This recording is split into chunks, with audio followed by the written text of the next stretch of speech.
Bank already previous class లో bank నిర్వచనము, అలాగే banking కంపెనీలు చేసేటువంటి వ్యాపార స్వరూపం, దాని గురించి సాధారణ సమాచారం కూడా కొంచెం చెప్పుకోవడం జరిగింది. బ్యాంకులు అధీకృత మూలధనంలో సగానికి తగ్గకుండా చందా మూలధనం ఉండాలి. అలాగే ఆ చందా మూలధనంలో సగానికి తగ్గకుండా చెల్లించిన మూలధనం ఉండాలి. నెక్స్ట్, బ్యాంకింగ్ కంపెనీ మూలధనం సాధారణ వాటాలను మాత్రమే కలిగి ఉంటాయి. అంటే ఈక్విటీ వాటాలను మాత్రమే కలిగి ఉంటాయి, ఆధిక్యపు వాటాలు జారీ చేయవు. అలాగే రెండవది, చెల్లించిన వాటా విలువలో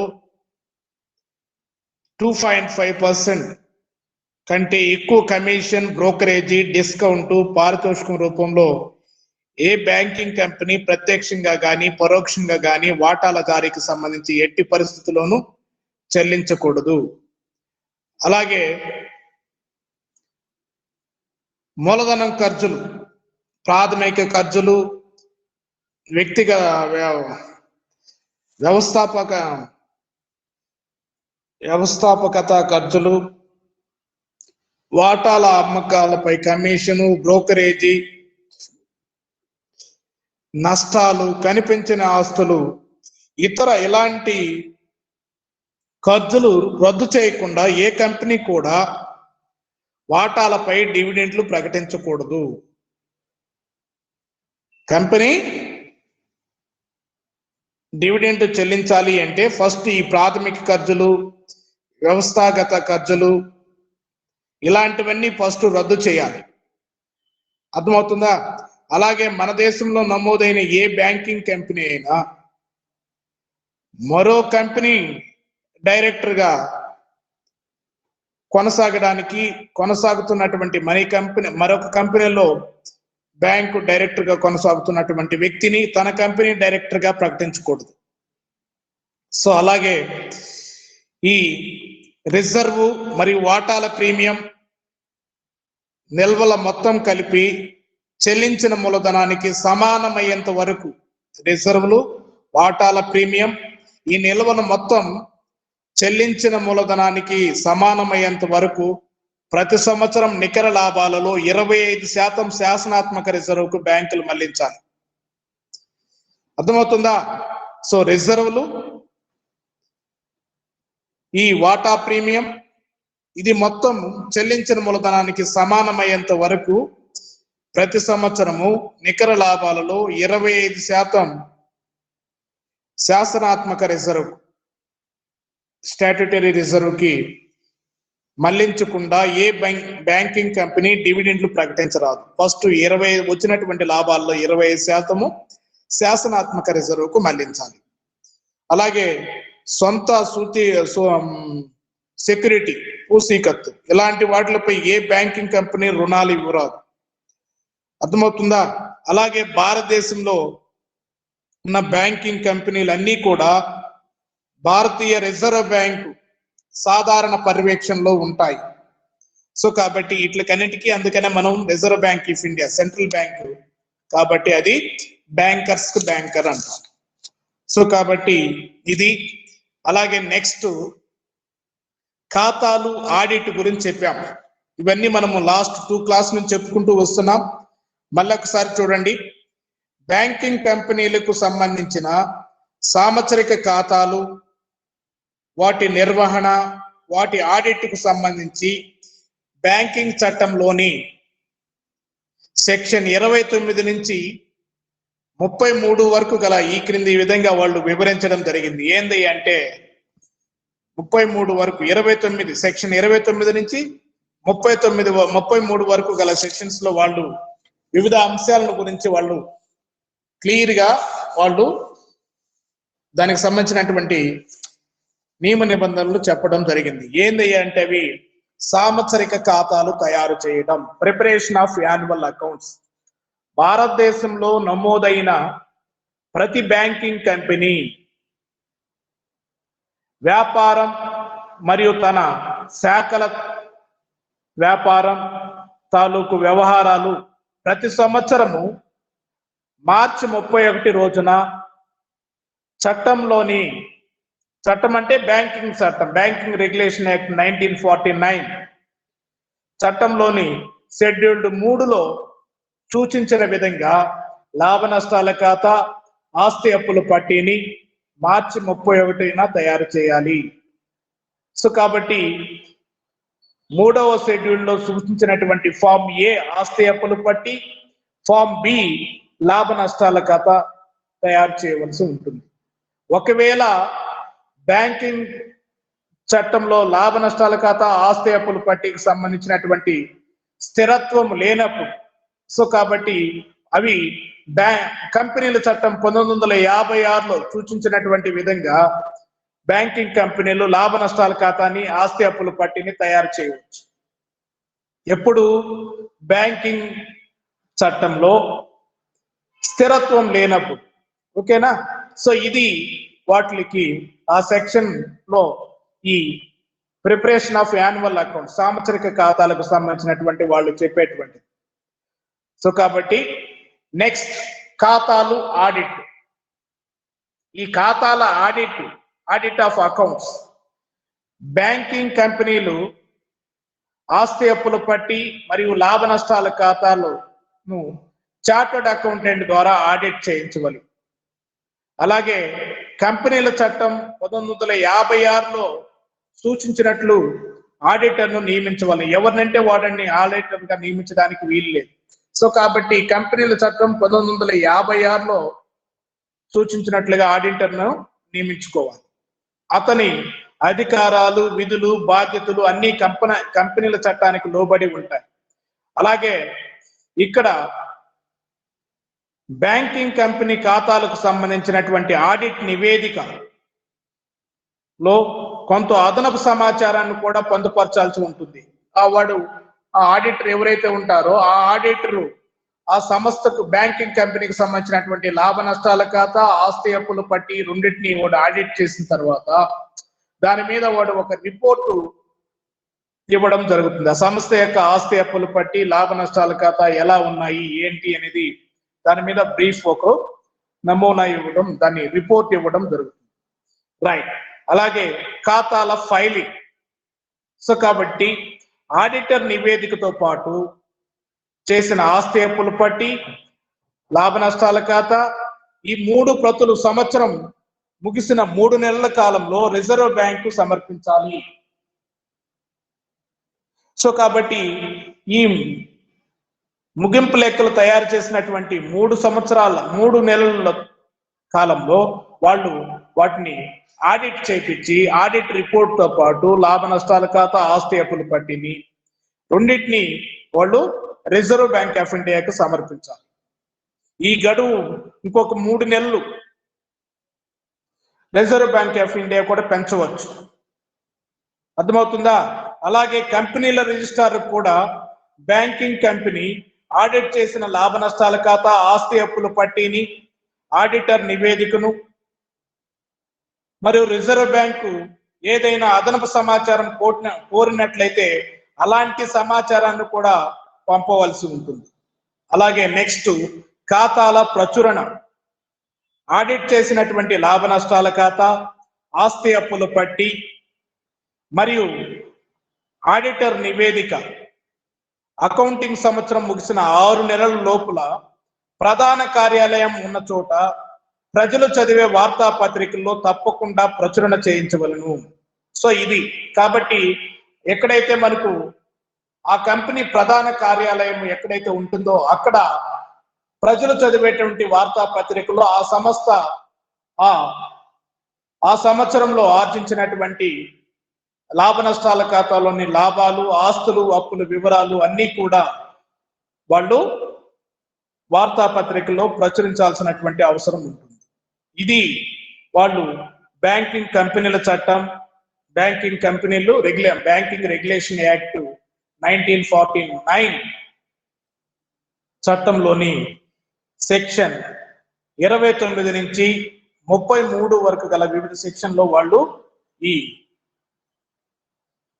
సాంవత్సరిక ఖాతాలకు తయారు చేయడానికి, అలాగే ఖాతాలు ఆడిట్ చేయడానికి, ఖాతాలు ఫైలింగ్ కు సంబంధించి, ఖాతాలు ప్రచురణకు సంబంధించి ఈ నియమ నిబంధనలు పొందుపరచడం జరిగింది. అలాగే బ్యాంకులో అకౌంటింగ్ విధానం ఎలా ఉంటుంది?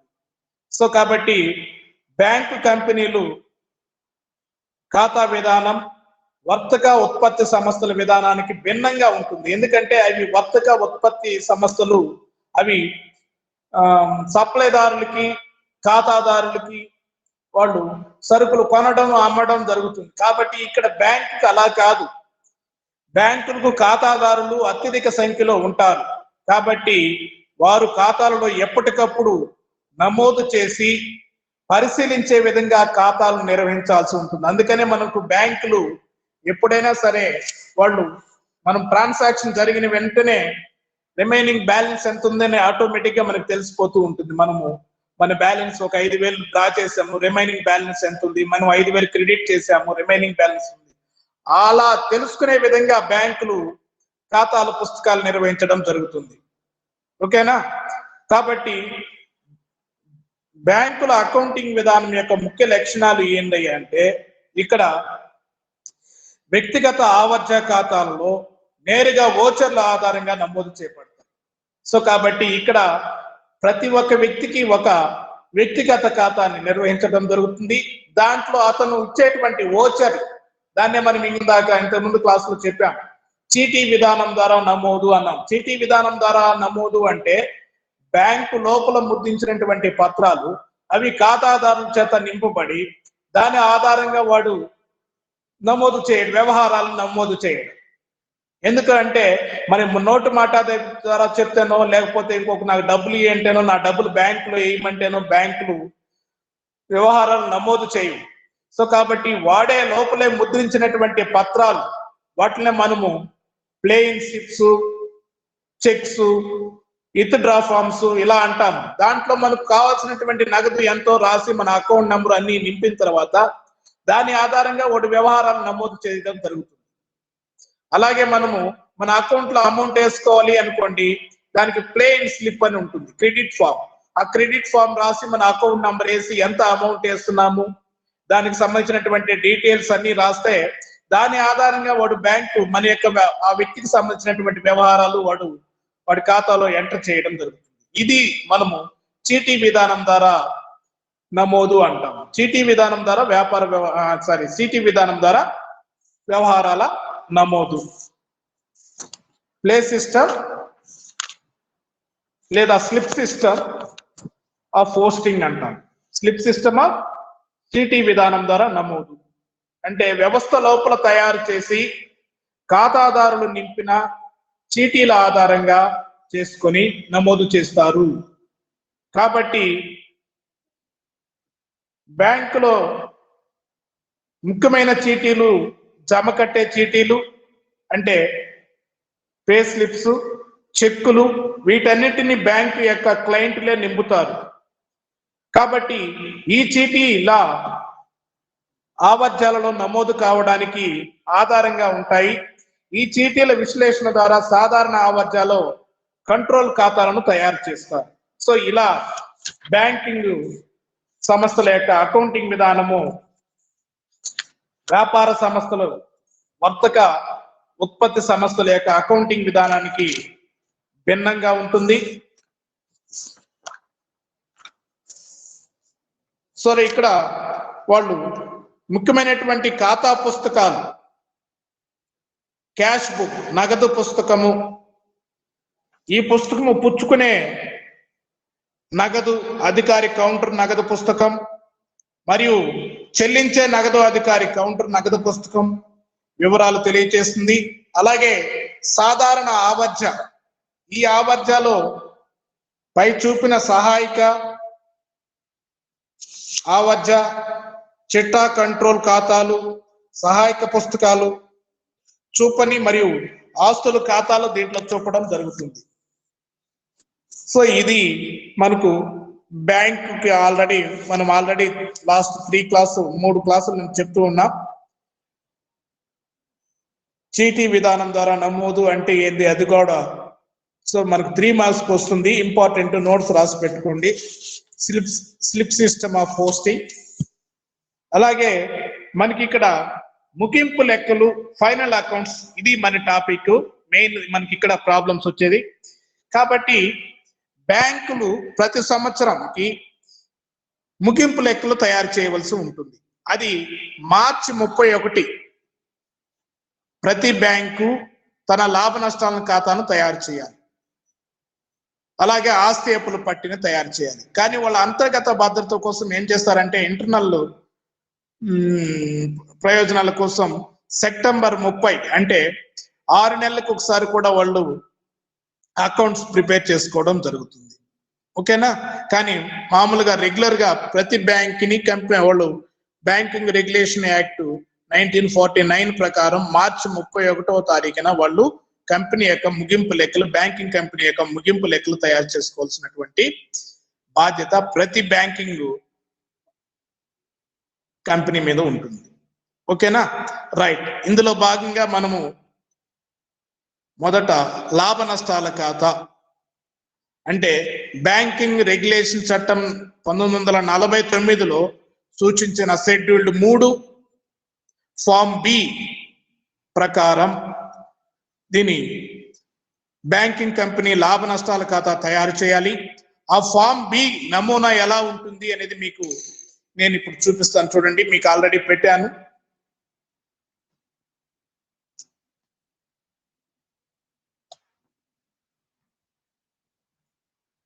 ఇది మనకు వాళ్ళు తయారు చేసేటువంటి లాభ నష్టాల ఖాతా నమూనా. ఫామ్ బి లాభ నష్టాల ఖాతా నమూనా కనిపిస్తుందా భూపతి? హలో, స్క్రీన్ కనబడుతుందా మీకు? కనబడుతున్నాయి సార్, క్లియర్ గానే. Right, very good. సో కాబట్టి చూడండి, నమూనా బ్యాంకు లాభ నష్టాల ఖాతా అంటే బ్యాంకింగ్ రెగ్యులేషన్ చట్టం 1949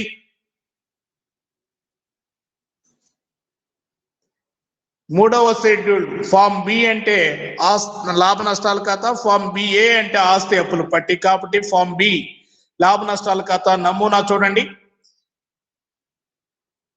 సో ఫామ్ బి లాభ నష్టాల ఖాతా నమూనా 31 మార్చ్ డాష్ సంవత్సరంతో అంతమయ్యే సంవత్సరానికి లాభ నష్టాల ఖాతా. సో కాబట్టి ఇది నిలువు వరుసలో ఉంటుంది. సో కాబట్టి ఇక్కడ చూడండి, వివరాలు, షెడ్యూల్డ్ సంఖ్య. షెడ్యూల్డ్స్ అంటే ఏం లేదు, వీటికి సంబంధించినటువంటి వాళ్ళు వర్కింగ్ నోట్ అంటాం మనం. ఆ వర్కింగ్ నోటు ఏ షెడ్యూల్డ్ ఏమి, ఎక్కడ వాటికి సంబంధించినటువంటి వర్కింగ్ నోట్ ఎక్కడ చేశాడు అనే దానికి ఆ షెడ్యూల్స్ అంటాం. ఈ విధంగా ఉంటాయి షెడ్యూల్స్. షెడ్యూల్డ్ 1 మూలధనం. సో కాబట్టి ఏ మూలధనం ఎంత ఉంది, దీనికి సంబంధించినటువంటి వివరాలు, షెడ్యూల్డ్ సంఖ్య అంటే దానికి సంబంధించినటువంటి వర్కింగ్ నోట్ ఏదైనా చేసినట్లయితే దాని ప్రతులు కూడా మనం ముగింపు లెక్కలతో పాటు సమర్పించాలి. అలాగే ఇది ప్రస్తుత సంవత్సరం రూపాయలు, గత సంవత్సరం రూపాయలు, మార్చి 31తో అంతమయ్యే సంవత్సరానికి ప్రస్తుత సంవత్సరము మనకు ప్రస్తుత సంవత్సరానికి సంబంధించినటువంటి నిలవలే లెక్కలే ఇస్తాడు. సో కాబట్టి ఇది మనకు వాడు ఇచ్చినటువంటి కాలమ్స్. వివరాలకు ఒక కాలము, షెడ్యూల్డ్ 31/3/2000 ఏ సంవత్సరం అయితే ఆ సంవత్సరంతో ప్రస్తుత సంవత్సరానికి అంతమయ్యే సంవత్సరానికి రూపాయలు, వేలల్లో అయితే వేలల్లో, లక్షల్లో అయితే లక్షల్లో, మనం పైన వేల రూపాయల్లోనే పెట్టుకుంటాం. రైట్. దీనికి సంబంధించినటువంటి ఫస్ట్ 1లో ఆదాయము ఇచ్చినాడు. బ్యాంక్ ఆదాయం ఎలా వస్తుంది? 1 ఆదాయము సంపాదించిన వడ్డీ. బ్యాంకులు ఎలా ఆదాయం వస్తుంది అంటే బ్యాంకులు సంపాదించినటువంటి వడ్డీ.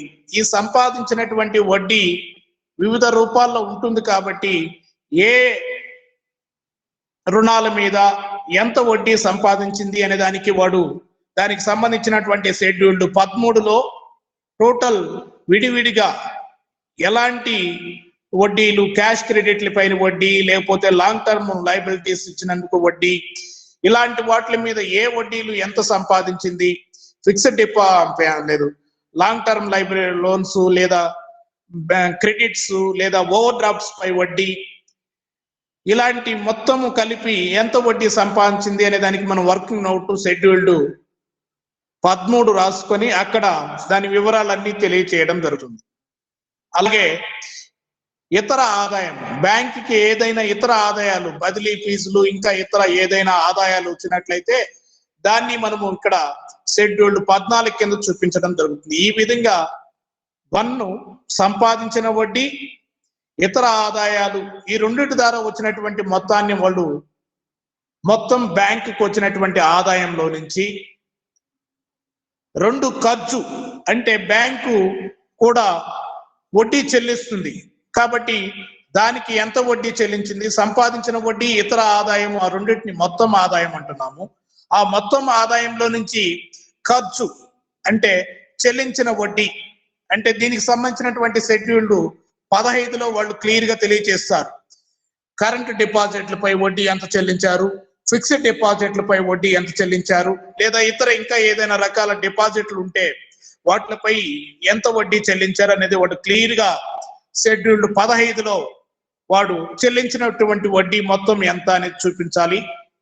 అలాగే నిర్వహణ ఖర్చులు, సో కాబట్టి నిర్వహణ ఖర్చులు, బ్యాంకింగ్ వ్యాపారానికి సంబంధించినటువంటి నిర్వహణ ఖర్చులు షెడ్యూల్డ్ 16లో వాడు వివరంగా చూపించాలి. ఏ నిర్వహణ ఖర్చులు, జీతాలు, వేతనాలు, బ్యాంకు సిబ్బందికి అయినటువంటి జీతాలు, వేతనాలు, ఖర్చులు, ఇతర నిర్వహణ ఖర్చులు, తరుగుదల, ఇలాంటి అంశాలు ఏదైనా ఉంటే దాంట్లో వాడు వివరంగా చూపించాలి. అక్కడ దాన్ని షెడ్యూల్డ్ 16 అంటున్నాము. దానికి మొత్తం రూపాయలు ఇక్కడ మనకు రూపాయల కాలంలో చూపిస్తాడు. సో అర్థమవుతుందా? ఈ విధంగా వచ్చినటువంటి ఆదాయంలో నుంచి ఖర్చు 2 ఏమేమి చెల్లించినటువంటి వడ్డీ, నిర్వహణ ఖర్చులు, ఏర్పాట్లు, ఆగంతుకాలు, ప్రస్తుత సంవత్సరానికి ఏదైనా ఏర్పాట్లు, రాని బాకీల ఏర్పాట్లు, అలాగే ఏదైనా పన్ను ఏర్పాట్లు, చెల్లించాల్సినటువంటి పన్ను కోసం ఏర్పాట్లు, ఏదైనా ఏర్పాటు చేసుకుంటే దాన్ని కూడా వాడు వివరంగా చూపించాలి. సో కాబట్టి మొదట వచ్చినటువంటి ఆదాయము 1లో నుంచి ఖర్చులు, చెల్లించిన వడ్డీ, నిర్వహణ ఖర్చులు, ఏర్పాట్లు, ఆగంతుకాలు, ఈ మొత్తం కలిపి ఎంతైందో ఈ మొత్తం ఆదాయంలో నుంచి ఈ మొత్తము ఖర్చును కనుక 1 - 2 తీసేస్తే మనకు ఆ సంవత్సరానికి బ్యాంకుకి లాభము లేదా నష్టము ఎంత వచ్చింది అనేది తెలియడం జరుగుతుంది. ఇలా మనకు బ్యాంకింగ్ కంపెనీలు లాభ నష్టాల ఖాతాని తయారు చేసుకోవడం జరుగుతుంది. చాలా ఈజీ. సో కాబట్టి ఇక్కడ ఏం లేదు, బ్యాంకు ఆదాయము ఎలా వస్తుంది అంటే సంపాదించిన వడ్డీ, ఇతర ఆదాయాలు ఏదైనా ఉంటే ఆ రెండింటిని కలిపి, అంటే పెట్టుబడులపై వడ్డీ, ఇంకా ఏదైనా ఇతర బదిలీ ఫీజులు, ఇలాంటివి ఏదైనా వస్తే ఇతర ఆదాయాలు అంటాం.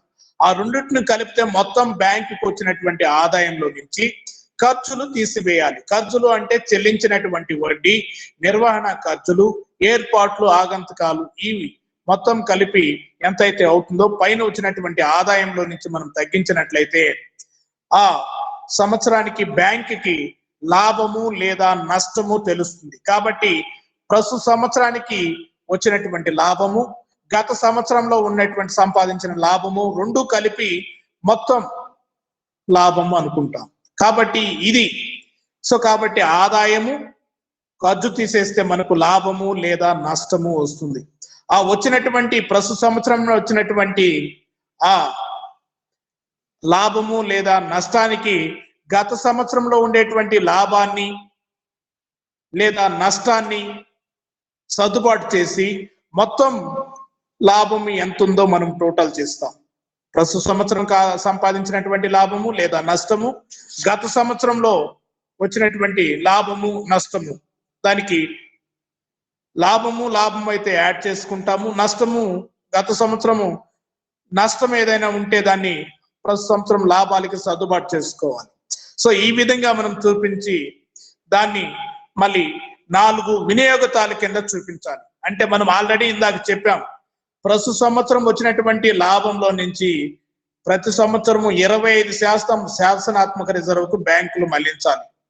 ఆ మూలధనము చెల్లించిన మూలధనంకు సమానమయ్యేంత వరకు రిజర్వులు, ఈ శాసనాత్మక రిజర్వ్ ని ప్రతి సంవత్సరము 25% ప్రస్తుత సంవత్సరం వచ్చినటువంటి లాభాలు ఎంతైతే ఉంటాయో దాంట్లో నుంచి శాసనాత్మక రిజర్వ్ కి మళ్లించాలి. సో కాబట్టి మనకి ఇక్కడ మొత్తం లాభాలు వచ్చిన తర్వాత వినియోగతాలు 4 అంటే వాటిని ఎలా అప్లికేషన్స్ ఎలా వినియోగించింది చూపించాలి. కాబట్టి ఈ ప్రస్తుత సంవత్సరం లాభం ఎంతైతే ఉంటుందో ఆ లాభంలో నుంచి 25% శాసనాత్మక రిజర్వుకు మళ్లించాలి, లేదా ఇతర రిజర్వులకు ఏదైనా మళ్లించుంటే చూపించాలి. ప్రభుత్వానికి ఏదైనా ట్యాక్సులు ఇంకా ఏదైనా కింద దాన్ని చెల్లించుంటే చూపించాలి. దాంట్లో అలాగే ప్రతిపాదిత డివిడెండ్ చూపించాలి. అలాగే రిమైనింగ్ పోతే ఆస్తి అప్పుల పట్టీకి మళ్లించాలి. ఈడ వచ్చినటువంటి మనము 3లో వచ్చినటువంటి మొత్తం ప్రస్తుత సంవత్సరం లాభము గత సంవత్సరము వచ్చినటువంటి లాభము 2 యాడ్ చేసుకుంటే మనకు మొత్తము వస్తుంది. కాబట్టి మొదట మనం ఏం చేయాలి అంటే ప్రస్తుత సంవత్సరము లాభాల్లో నుంచి 25% శాసనాత్మక రిజర్వుకు మళ్లించాలి. అలాగే రిమైనింగ్ ఈ రెండిట్లో కలిపి ప్రస్తుత సంవత్సరం లాభాల నుంచి 25% మళ్లించాలి. ఇది గుర్తుపెట్టుకోండి జాగ్రత్తగా. అలాగే ఇతర రిజర్వులకి ప్రభుత్వానికి ప్రతిపాదించినటువంటి డివిడెంట్లు వాటికి పోను రిమైనింగ్ నిల్వ మిగిలితే ఆస్తి అప్పుల పట్టీకి బదిలీ చేస్తాం. మనం వ్యాపార సంస్థ లాగానే ఇవి కూడా ఆస్తి అప్పుల పట్టీకి ఏదైతే గత సంవత్సరం తెచ్చిన నిల్వ అంటున్నామో ఇక్కడ ఇది ఆస్తి అప్పుల పట్టీకి మళ్లించినటువంటి నిల్వ. నెక్స్ట్ ఇయర్ కి ఇది గత సంవత్సరం లాభ నష్టాల ఖాతా నిల్వ అవుతుంది. సో ఈ విధంగా బ్యాంకులు లాభ నష్టాల ఖాతాను తయారు చేసుకుంటాయి. మళ్ళీ ఒకసారి చెప్పండి. 1 ఆదాయం, వచ్చినటువంటి ఆదాయంలో నుంచి ఖర్చులు తీసేయాలి. ఏమేమి ఖర్చులు? బ్యాంకులు చెల్లించినటువంటి వడ్డీ, నిర్వహణ ఖర్చులు, ఏర్పాట్లు, ఆగంతుకాలు, ఈ మూడింటిని ఆ ఆదాయంలో నుంచి ఖర్చు కింద తీసేస్తే లాభము లేదా నష్టము వస్తుంది. ఆ లాభము లేదా నష్టానికి గత సంవత్సరం లాభం ఇచ్చినట్లయితే వాడు ఆ 2 కలిపి మొత్తము ప్రస్తుత సంవత్సరం వచ్చినటువంటి లాభము గత సంవత్సరం లాభంలో మిగులు మొత్తం కలిపి ఎంత అయిందో చూసుకుంటాము. అలాగే వినియోగతాల కింద ప్రస్తుత సంవత్సరం వచ్చినటువంటి ఈ లాభంలో నుంచి 25% శాసనాత్మక రిజర్వుకు మళ్లించాలి. ఇది ప్రస్తుత సంవత్సరం వచ్చినటువంటి లాభాల నుంచి మళ్లించాలి. ఇంకా ఏదైనా రిజర్వులకు ఏదైనా మళ్లించినట్లయితే ఈ రిమైనింగ్ మాత్రము ఈ రెండిట్లో నుంచి ప్రస్తుత సంవత్సరము గత సంవత్సరము లాభాల నుంచి ఇవన్నీ మళ్లించవచ్చు. శాసనాత్మక రిజర్వుకు మాత్రము 25% మాత్రము ప్రస్తుత సంవత్సరం లాభాల్లో నుంచే మళ్లించాలి. ప్రభుత్వానికి చెల్లించింది, ప్రతిపాదిత డివిడెండ్, వాటాదారులకి డివిడెండ్ చెల్లించుంటే అది అవన్నీ లెస్ చేసిన తర్వాత మిగిలినటువంటి ఇంకా మొత్తం ఉంటే ఇక్కడ వచ్చినటువంటి మొత్తంలో నుంచి మిగులు మొత్తం మనకు ఉంటే దాన్ని ఆస్తి అప్పుల పట్టీకి మళ్లించాలి. సో ఇది మనము నమూనా కన్నా కూడా క్లియర్ గా అర్థం కావాలంటే మనకు ప్రాబ్లం ద్వారా ఇది క్లియర్ గా ఇంకా ఈజీగా మనకు అర్థమవుతుంది. బ్యాంకులు ఎలా లాభ నష్టాల ఖాతాను తయారు చేస్తాయి అనేది మనకు ఈజీగా అర్థమవుతుంది. సో అలాగే నెక్స్ట్ ఆస్తి అప్పుల పట్టీ నమూనా. ఆస్తి అప్పుల పట్టీ నమూనా చూడండి. ఆస్తి అప్పుల పట్టీ 31 సంవత్సరం నాటి డాష్ బ్యాంకు యొక్క ఆస్తి అప్పుల పట్టీ. సో ఇక్కడ కూడా ఆస్తి అప్పుల పట్టీకి సంబంధించినటువంటి షెడ్యూల్డ్ మొదటి 5 షెడ్యూల్స్ మనము వర్కింగ్ నోట్ అంటాం దాన్ని. వాటికి సంబంధించినటువంటి షెడ్యూల్డ్ మూలధనము ఉంటే వివిధ రకాల మూలధనాలు ఉంటే దాన్ని వాడు షెడ్యూల్డ్ 1లో వేసుకొని మొత్తం మూలధనం ఎంతో అనేది మనం ఇక్కడ మొత్తం రూపాయల్లో ప్రస్తుత సంవత్సరం రూపాయలు ఇచ్చినట్లయితే దాంట్లో వేసుకుంటాం. సో మూలధనానికి సంబంధించినటువంటి వర్కింగ్ నోటు ఇక్కడ వేయలేం కాబట్టి నీట్ గా దానికి సంబంధించినటువంటి వర్కింగ్ నోటు షెడ్యూల్డ్ రాసి షెడ్యూల్డ్ 1 వాటా మూలధనము ఎంత అనేది మొత్తం ఏడేస్తాడు. అలాగే షెడ్యూల్డ్ 2 రిజర్వులు మిగుళ్ళు. సో కాబట్టి రిజర్వులు మిగుళ్ళు సంబంధించినటువంటి షెడ్యూల్డ్ 2లో కూడా వేసి మొత్తం ఎంత అయిందో ఇక్కడ మనకి ఇవ్వడం జరుగుతుంది. అలాగే డిపాజిట్లు, షెడ్యూల్డ్ 3, 4 తీసుకున్న రుణాలు, 5 ఇతర అప్పులు ఏర్పాట్లు, వీటికి సంబంధించినటువంటి షెడ్యూల్డ్ తో పాటు ఇలా ఆస్తి అప్పులు పట్టి షెడ్యూల్డ్ 1 నుంచి షెడ్యూల్డ్ 5 వరకు గల వివిధ షెడ్యూల్ లో దాన్ని వివరంగా వర్కింగ్ నోట్ రాసి మూలధనము షెడ్యూల్డ్ 1 ఎంత ఉందో ఆ షెడ్యూల్డ్ 1లో తెచ్చి ఎడేస్తాడు. రిజర్వులు మిగుళ్ళు ఉంటే షెడ్యూల్డ్ 2లో ఎంత ఉందో ఆ మొత్తం ఎడేస్తాడు. డిపాజిట్లకు సంబంధించినటువంటి షెడ్యూల్డ్ 4, తీసుకున్న రుణాలు ఏదైనా బ్యాంకు ఇతర ఆర్బీఐ నుంచి ఇతర బ్యాంకుల నుంచి ఏదైనా రుణాలు తీసుకుంటే, అలాగే ఇతర అప్పులు ఏర్పాటుకు సంబంధించినటువంటి షెడ్యూల్ 5లో చూపించడం, ఆ మొత్తం ఎంతో ఇక్కడ వేసుకుంటాం. ఇలా బ్యాంకులు ఆస్తి అప్పులు పట్టి మొదట అప్పులు నిలువు వరుస ఆస్తి అప్పులు పట్టి లాగా మనం ఇక్కడ వాడు అప్పులు చూపించడం జరుగుతుంది. అలాగే ఆస్తులకు సంబంధించినటువంటి షెడ్యూల్డ్ 6 నుంచి 12 వరకు మనకి ఇక్కడ ఎండ్ అవుతుంది. అలాగే 13 నుంచి 16 వరకు మనకు లాభ నష్టాల ఖాతాలు షెడ్యూల్డ్ వచ్చినాయి. కాబట్టి వరుసగా షెడ్యూల్డ్ 1 నిర్వహణ మూలధనము, షెడ్యూల్డ్ 2 రిజర్వులు మిగుళ్ళు, షెడ్యూల్డ్ 3 డిపాజిట్లు, షెడ్యూల్డ్ 4 తీసుకున్న రుణాలు. సో కాబట్టి ఇవన్నీ షెడ్యూల్స్ అంటే ఏం లేదు, మనం కన్ఫ్యూషన్ పడాల్సిన అవసరం లేదు. ఆ వర్కింగ్ నోటు ఆ షెడ్యూల్డ్ 1 ఫస్ట్ వర్కింగ్ నోటు 1 అని రాస్తాం కదా, ఇక్కడ సేమ్ షెడ్యూల్డ్ 1 అని రాస్తాము. దానికి సంబంధించినటువంటి మొత్తం ఎంత అయితే ఉందో ఇక్కడ చేసుకుంటాం. అర్థమవుతుందా? అలాగే ఆస్తులకు సంబంధించినటువంటి షెడ్యూల్స్ చూడండి. చేతుల నగదు లేదా ఆర్బీఐ వద్ద నగదు నిల్వలు షెడ్యూల్డ్ 6 ఆస్తుల కింద చూపిస్తాము. దీన్ని షెడ్యూల్డ్ 6లో రెండింటిని చేతుల నగదు ఎంత ఉంది, ఆర్బీఐ వద్ద నిల్వలు ఎంత ఉన్నాయి, రెండింటిని కలిపి షెడ్యూల్డ్ 6లో ఉంటుంది. కాబట్టి షెడ్యూల్డ్ 6లో ఎంత అయితే మొత్తం ఉంటుందో దాన్ని ఎడేస్తాం. నెక్స్ట్, ఇతర బ్యాంకుల వద్ద లేదా కోరగానే తక్కువ వ్యవధిలో వచ్చేటువంటి నగదు, ఇది షెడ్యూల్డ్ 7లో ఆస్తుల కింద చూపించడం జరుగుతుంది. షెడ్యూల్డ్ 7లో ఎంత అయితే ఉంటుందో ఆ మొత్తం తెచ్చి ఎడేస్తాం. అలాగే పెట్టుబడులు షెడ్యూల్డ్ 8, అడ్వాన్సులు షెడ్యూల్డ్ 9, స్థిరాస్తులు షెడ్యూల్డ్ 10, ఇతర ఆస్తులు షెడ్యూల్డ్ 11.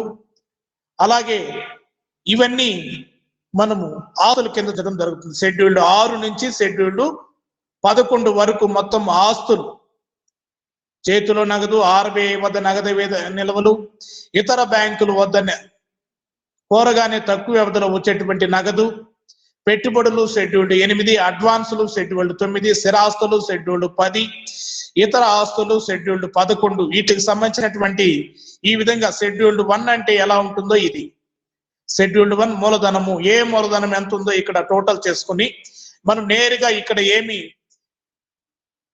వివిధ రకాల మూలధనాలు అనేయకూడదు. షెడ్యూల్డ్ 1 ప్రకారం మూలధనం ఎంతైతే ఉందో దాన్ని ఇక్కడ షెడ్యూల్డ్ 1 ఎదురుగా ఆ మొత్తం రూపాయల్లో వేస్తాం. ఈ విధంగా మనము ఆస్తి అప్పులు పట్టికి సంబంధించినటువంటి షెడ్యూల్డ్ 11 షెడ్యూల్డ్ 1 మూలధనము, 2 రిజర్వులు మిగుళ్ళు, 3 డిపాజిట్లు. అర్థమవుతుందా? మూలధనము అంటే బ్యాంకుకు ఎవరు ఎంత మూలధనం తీసుకుంది, రిజర్వులు మిగుళ్ళు. డిపాజిట్లు అంటే బ్యాంకులు డిపాజిట్లు ఖాతాదారుల దగ్గర నుంచి డిపాజిట్ల రూపంలో నగదును స్వీకరించి ఉంటుంది. అది బ్యాంకుది కాదు, అది బ్యాంకు అప్పు. కాబట్టి మనం ఇక్కడ అప్పుల కింద చూపించాలి. కరెంట్ డిపాజిట్స్, ఫిక్స్డ్ డిపాజిట్స్, ఇలాంటి డిపాజిట్స్. అలాగే బ్యాంకులు తీసుకున్నటువంటి రుణాలు, బ్యాంకులు ఏదైనా రుణాలు తీసుకుంటే ఇతర అప్పులు ఏర్పాట్లు, ఇవన్నీ ఆస్తి అప్పుల పట్టిలో అప్పుల కింద చూపిస్తుంది ఆ షెడ్యూల్డ్. అలాగే ఆస్తులు. సో కాబట్టి చేతుల నగదు, ఆర్బీఐ వద్ద నగదు నిల్వలు, ఇతర బ్యాంకుల వద్ద కోరగానే తక్కువ వ్యవధిలో వచ్చేటువంటి నగదు, పెట్టుబడులు, అడ్వాన్సులు అంటే బ్యాంకులు ఎవరికైనా అడ్వాన్సులు రుణాలు ఇస్తుంది ఖాతాదారులకి, వాళ్ళని మనం ఇక్కడ రుణాలు అడ్వాన్సులు కింద చూపించు. స్థిరాస్తులు, ఇతర ఆస్తులు, ఇవన్నీ ఆస్తులు. సో ఇలా బ్యాంకులు మార్చి 31వ తారీఖున లాభ నష్టాల ఖాతాని, ఆస్తి అప్పులు పట్టిని, ఆస్తి అప్పులు పట్టి అంటే బ్యాంకింగ్ రెగ్యులేషన్ చట్టం 1949 3వ షెడ్యూల్డ్ లోని ఫామ్ ఏ ఆస్తి అప్పులు పట్టి, ఫామ్ బి లాభ నష్టాల ఖాతాని మార్చి 31వ తారీఖున తయారు చేయడం జరుగుతుంది. ఇది మార్చి 30 ఫైనాన్షియల్ ఇయర్ ముగిసినటువంటి 3 సంవత్సరాలు 3 నెలల కాలం లోపల రిజర్వ్ బ్యాంక్ ఆఫ్ ఇండియాకి వాళ్ళు ముగింపు లెక్కలు తయారు చేసినటువంటి ముగింపు లెక్కలు, ఆడిటర్ రిపోర్టు, ఆడిట్ చేసినటువంటి ఆ లాభ నష్టాల ఖాతా, ఆస్తి అప్పుల పట్టితో పాటు ఆడిట్ రిపోర్ట్ ను కూడా రిజర్వ్ బ్యాంక్ ఆఫ్ ఇండియాకి పంపడం, అలాగే కంపెనీల రిజిస్ట్రార్ కూడా వాళ్ళు సమర్పించాల్సినటువంటి అవసరం ఉంటుంది. సో ఇది మనము ఈరోజు బ్యాంకు యొక్క లాభ నష్టాల ఖాతా ఎలా ఉంటుంది, ఆస్తి అప్పుల పట్టి ఎలా ఉంటుంది, దాని నమూనాను గురించి చెప్పుకున్నాం. రేపు క్లాస్ లో మనము ప్రాబ్లం వేద్దాం. ఓకేనా? వింటున్నారా? హలో భూపతి? వింటున్నాం సార్. రైట్. కాబట్టి బ్యాంకు లాభ నష్టాల ఖాతా ఎలా ఉంటుంది, ఆస్తి అప్పుల పట్టి ఎలా ఉంటుంది, దాని నమూనా నీట్గా రాసి పెట్టండి. మనము ఆల్రెడీ చెప్పాం, డిస్కస్ చేసాం. లాభ నష్టాల ఖాతా ఏమేమి లాభాలు, ఆదాయాలు, నష్టాలు, బ్యాంకుకి ఖర్చులు ఏమేమి ఉంటాయి అని మనం వివరంగా చూసాం. ఆస్తి అప్పుల పట్టి కూడా నమూనా చూసాం. దీన్ని రాసి పెట్టుకోండి. రేపు మనము దీనికి సంబంధించినటువంటి ప్రాబ్లమ్స్ వేసి ప్రాక్టీస్ చేద్దాం. ఓకేనా? హలో సరే భూపతి, నాకు నెక్స్ట్ టైం క్లాస్ ఉంది, రేపు క్లాస్ లో మళ్ళీ కలుద్దాం. ఓకేనా? ఎంతమంది అటెండ్ అయినారు ఈరోజు? మీరు 10 మంది అటెండ్ అయినారు. 10 మంది, వాళ్ళు వచ్చేసి 14. సరే, రైట్, ఓకే, బాయ్ అందరు.